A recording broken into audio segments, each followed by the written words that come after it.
So guys, I had an idea come to me after I got done a bunch of packing and shipping and stuff today, got everything done for the day. I went to use my wife's kitchen scissors to open some, and they just won't cut anything. And I thought to myself, I was like, you know what, self? You've never talked about sharpening scissors, which is something I do. Now these scissors, not difficult to sharpen, not at all. But other ones can be more difficult. We'll talk about that, but I am gonna sharpen these for you guys. But if you're wearing headphones, you may wanna turn the volume down because here comes the music.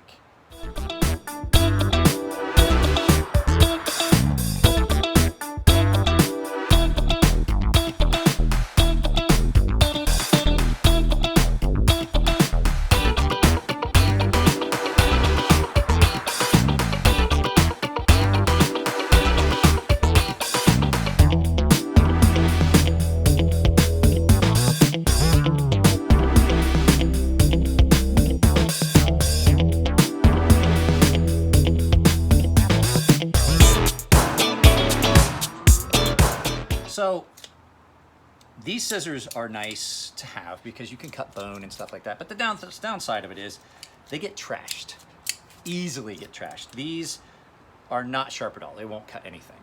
But the thing is, sharpening scissors is a little bit different than sharpening a knife because you have two blades that are interacting. Now these, pretty straightforward and simple. They basically have your edge set for you on them. There's a little flat spot where you can sharpen. However, there's other kinds of scissors that really don't have that. Beautician shears, things like that, they have a completely different edge. It basically is like a full convex up, most of the really nice ones. And a lot of times you can get away with sharpening them on a very, very fine stone without having to start on a coarser stone. These are meant for meat and bone and things like that. So you don't want that fine of an edge, which is why they come up and then come off to a really steep. Let's see if you can see it. We'll actually turn it around. We'll turn it around. This kind of scissors, not Caesar, Mike, scissor, have got this very distinct, very easy to see flat spot here. And that's where you're gonna sharpen. But like I said, that's because these have to be more robust. You're cutting things that are much harder. As you can see, my wife loves these scissors. They actually have a spot where they are worn. So before you start sharpening your scissors, to see if maybe even the sharpening is an issue, you gotta look and see, do they marry up? Can you watch that touch all the way up? Because if you're not, you either have to, if possible, retension this pivot point, which on these is not possible, or buy a new set, because what has happened is you've just worn this set out to the point where it's just all wallered out and the two edges are not making contact. These do that because there is a spot where you're able to get up in and cut bone. Or in the case of me, you put the flea collar on the cat you can't get off and it snaps through and you cut yourself wide open right there because it snapped in and I got it just like that. Scar, it happens. So that's the problem here. So I'm not concerned about that spot that is just worn down. There's enough play in these scissors that they hit, but they're only hitting one spot. They're hitting right there. So there's only one little spot that I've got to worry about not necessarily being as sharp. But if you look here, you can see that that edge is just gone. There is nothing there. We've knocked that clear off. It's not sharp at all. I can run my thumb up and down it. Does not even try to cut. So what we have to do is we got to resurface that and then deal with whatever burr. So these scissors are easy to sharpen. This is not the kind of scissors I would ever expect to come in to me for sharpening because most people are going to have the ability to sharpen it themselves. And the fact is, if you can't, these are not that expensive an item. I just choose not to spend another $8 on a pair of shears, kitchen shears that I can fix. So let's turn it around and we'll look at sharpening these because they won't cut much anything right now, not with that edge like that. Can you see it? Let's get it up here. You can see that that edge just is, it's not wanting to do anything. I had a hard time cutting open a package of vacuum sealed meat that was in the freezer. So let's turn this around and I'll show you how to, man, these things are in rough shape. I'll show you how to actually sharpen. So I'm not gonna lie to you, this is different than sharpening a knife in the fact that you've got to pay a little bit more attention to, and I'm not gonna do it really fine. I think 650 is as high as I'm going to go. But you've got to be able to maintain that angle. So it's not so important on knives to maintain that exact angle, especially if you're doing like a convex like I do, a convex edge. That angle is gonna vary as the slope of that. These, you're gonna wanna stick with that set angle, because if you start changing that angle, the edge isn't gonna last as well. This is one time where I would say that the manufacturer's angle is going to be perfect. So I've got my 250 grit stone here. So what you do is, just like finding the edge on a knife, you bring it up until you've got full contact with that, and then you look and see, am I making contact with the full edge, that full flat edge that I'm wanting to? And then just like everything else, you don't put any pressure, because it's just a weird angle and it's going to cause problems with your stones if you put too much pressure, because it is an odd angle. And so you just basically just go at it like this,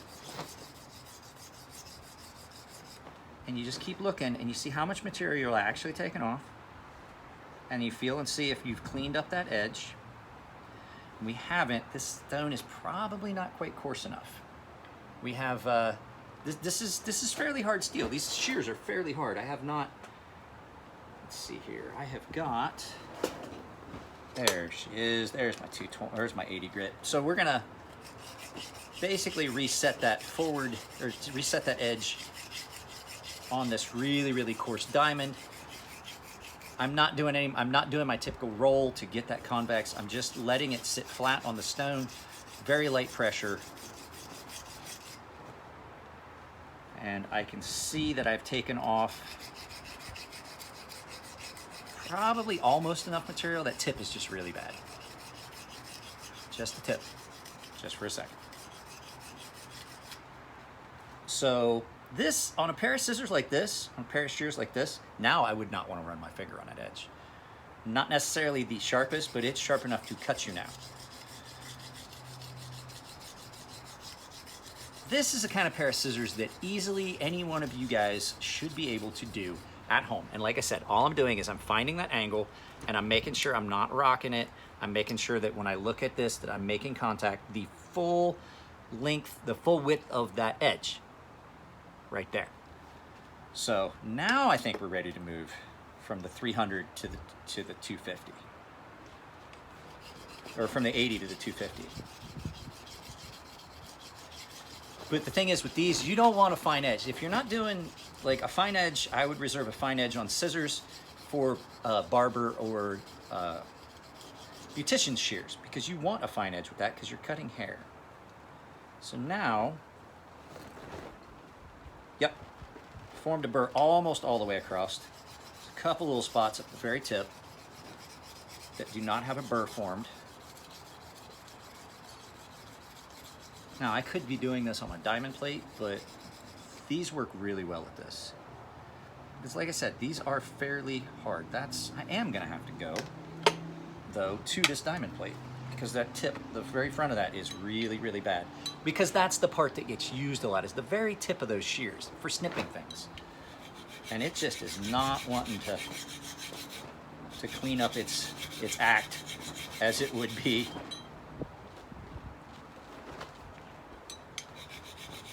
There's some significant damage that was done to that edge. So, doing this side, and I'm not gonna go any higher than probably right at 600.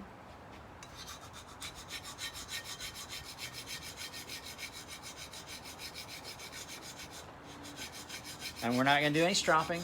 We're not gonna do any burr removal, because that's where this differs. I personally feel that when you do a pair of scissors, there's still some chips, but we've got a burr that's formed. So now if you were to happen to take that material off the back, that burr, like you normally do on every knife you sharpen, that little bit of a burr that you've got, what could happen is you take too much material off, and then those edges won't meet. Those edges rub together all the time. So what you're gonna do is, you're gonna do both sides, then you're gonna put those scissors back together. You're not gonna close them immediately. You're gonna get a piece of good coarse paper, and I'm gonna try and find a piece. And you gotta cut through something that's a little bit coarse, like printer paper, maybe some packing paper, something that's a little, you don't wanna just cut like magazine paper, because what that's gonna be is, it's gonna be a little bit of material that is going to be in between so that those two sharp edges aren't necessarily rubbing against each other, but that material is going to come off, and there's less chance of damaging it if you've got a good piece of heavy paper in there. But these are worse than I thought they were.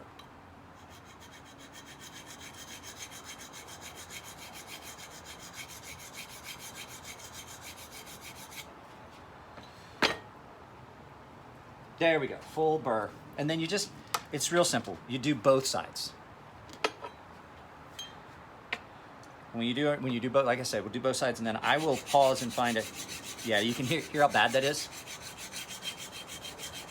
So we'll get this one taken care of, and then we'll move up to the higher grit stones. Now the angle on this one is ever so slightly different than that one. I can feel it. I don't want to roll it over.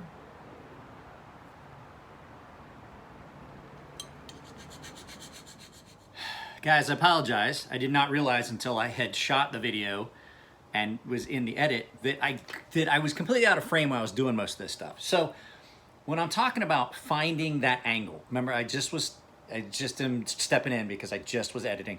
I was talking about that knife or that edge being ever so slightly different. So to find that edge, since these scissors are done, I don't have them, they're in the dishwasher, that's where they're at. So basically, you've got two separate angles. You have the grind bevel, just like a knife, only it's on one side, it's like a chisel. So you have this angle, and then you have the edge angle. Now, on those scissors, what's gonna happen is, when you line them up and you tip them, you'll feel it rock, and then you'll feel it like get solid.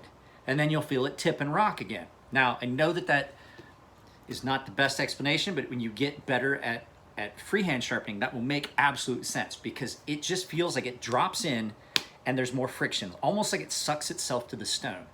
And as you get better at freehand sharpening, you'll notice things like that. But what I'm saying is, so you just play with it back and forth until you find a spot where it just feels solid, not like it's trying to tip. That's usually going to be the angle on that. So make a couple strokes, pick it up, and like I said, look at it and make sure you're making contact for the whole width of that forward bevel. It's like a chisel almost. And I can explain it better on this. So this, you're gonna come down and you wanna make contact with that full width. Say this is a pair of scissors, that's what I'm talking about, that angle. You wanna make sure you're making contact with that full thing, and that's how you play and you find that angle, and you'll be able to feel it. When you get better at it, you'll be able to feel it. But there's no reason that you guys can't do scissors. But let's go back to dumb Mike, who doesn't know how to stay in frame. Now, the thing is, why I say that I'm not trying to toot my own horn, I'm not just trying to so that if you guys are beauticians or barbers, the reason I say not to do your own barber shears, there are people like me, and there's other people that are professional sharpeners for things like that. Those are really expensive. Barber shears are way more expensive than a regular pair of scissors. I've got a friend who's a beautician. I sharpen her scissors for her. She's here in San Diego. And she doesn't like the edge that some of the other sharpeners, they can sharpen them, but their edges are just, she says it's too coarse. It pulls her customer's hair. So we do about a 3,000 grit edge on hers. And she really likes it. The customers seem to think that it gives a good thing. And I do those for her about once every 2 or 3 months, because I showed her how to strop, because you can strop those. These, not so much. You can strop those. And so now she can maintain those edges a little bit longer, because she doesn't like the traveling guy that comes. She says she just doesn't feel that it's as good a finish. Now, the reason I don't recommend anybody doing it themselves without going to somebody that is not just a professional sharpener. You get people that are like, oh, I got an edge pro, I'm a professional sharpener. It's not how it works. You want somebody that knows what they're doing. That's like, somebody told me, it was like, oh, you should take your daughter's skates over to that place called the Sharp Shack. They sharpen all kinds of knives and stuff. It's like, first of all, I would never take anything that my daughter skates on to a place called the Sharp Shack, where they use a belt grinder. 2, That's just silly. So there are people that know what they're doing when it comes to sharpening specific things. Like I wouldn't think about trying to sharpen skates. I can, however, sharpen scissors, knives, and things like that. But like I said, there's a lot of guys out there that just, they get this equipment and they set up and they think that, you know, hey, I can sharpen anything, and they don't pay attention to how fast they're running stuff and the angle they're doing it at and the heat that they're generating. And there's a lot of guys out there that run a sharpening service at like a hardware store and stuff like that.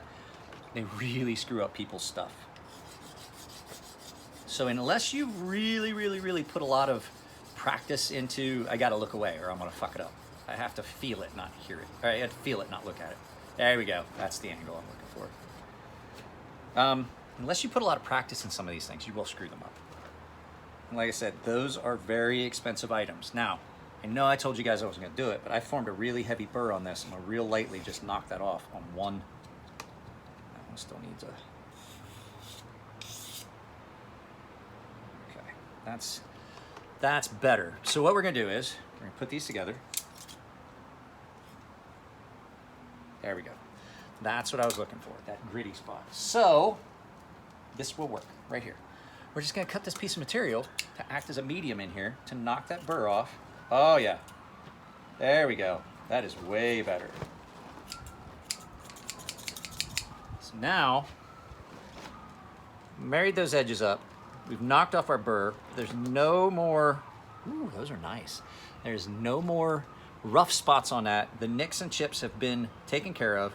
We've married those edges together by cutting through a piece of material in there and knocked the burr off where it needs to be off.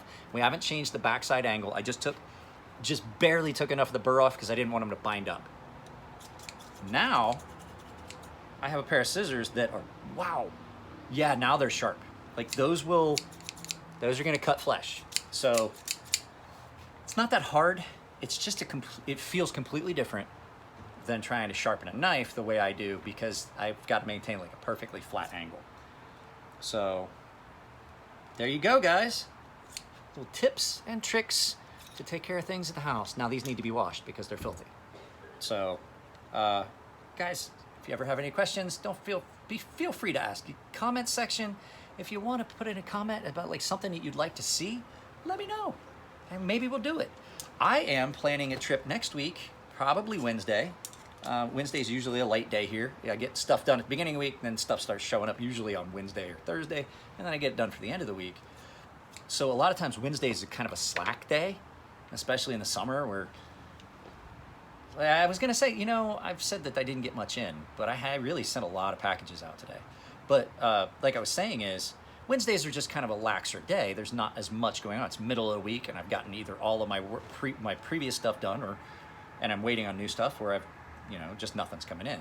So I'm going to go up to Santa Ana, California, and meet with Cerberus Knives, my friend Chris and his partner Darren, and we are going to do some video of them making custom scales, aftermarket scales for knives. And we'll ask some questions, and if you guys have any questions that you've got for them, you can find them on Instagram, and you can say, hey, this is what I'm interested in. Catch me and Cerberus Knives Workshop on Instagram, and leave a question that you're curious about what's going on at their shop, and we will answer as much of those questions and things like that on video as we can, and then I'll get it posted up when I get home from Santa Ana. It's Santa Ana is about 45 minutes, maybe an hour from here. It's not that far. I can drive up there. I was gonna try and get with half face blades, but I do know that Andy is very busy. He's a busy guy. So that's it, guys. That's the end of the video. So sharpen and scissors, all done. But like I said, if you've got shears, if you've got barber shears and beautician shears, those were ones that I would say. The flip side of that too is a lot of them don't come apart. Some of the newer ones don't. And the other thing is you got to be able to know how to put those back together and retension them if they do come apart. So later, guys. Take it easy. If you guys like the videos, give them a thumbs up. If you don't like them, give them a thumbs down. But I would appreciate to know why you gave them a thumbs down. I can't change things on the channel if I don't know. In this corner here is going to be a link to a video that YouTube thinks you like. Down here is going to be a video to my gaming channel that the first live feed on the gaming channel should go tonight because the fact is I couldn't do it yesterday. I know that not everybody likes the gaming content here, so I'll move it, completely move it. Up here will be a subscription link to this channel, and down here is a Patreon link if you choose to help the channel out. So guys, I love y'all. Take it easy. Have a safe summer. Enjoy the rest of the week, and I'll talk to you later.